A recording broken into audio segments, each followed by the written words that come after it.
In ancient Rome, where legends grow, a long and distant time ago, a boy was born named Claudius, whose early years were dangerous.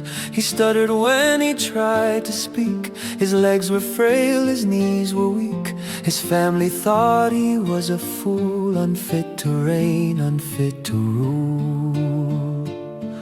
They left him in the shadows dim, and no one paid attention to him. His mother called him a monster grand, the foolish boy of all the land. So in the dark he turned to read, and planted deep a quiet seed. He studied history and the past, and learned of empires built to last.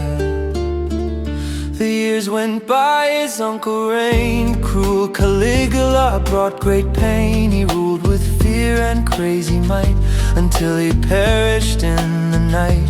The guards ran wild throughout the halls, and Claudius hid behind the walls, behind a curtain shaking low, afraid of where the swords would go. A soldier found his trembling feet and pulled him out into the street. Instead of death, the soldiers cried, "Hail Caesar!" Far and wide, the quiet man who read all day was now the one to lead the way. They put a robe upon his back and set the empire on its track. The Senate thought he would fail fast, a silly ruler who would not last. But Claudius surprised them all. He stood up straight and held up tall. He built great roads of stone and gray to help the travelers find their way. He brought in water fresh and clear to feed the city year by year.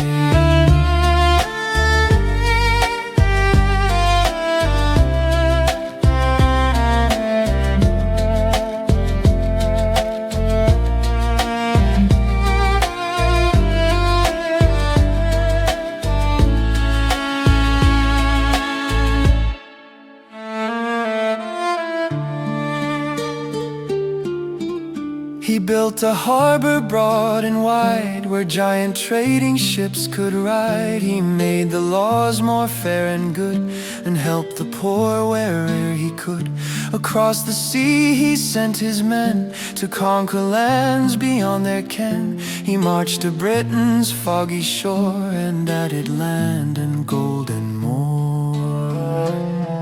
Though he was wise in how he led, he faced great trouble when wed. His first young wife was wild and bad. Her selfish choices made him sad. She plotted deep to take his crown, which brought her sudden ruin down.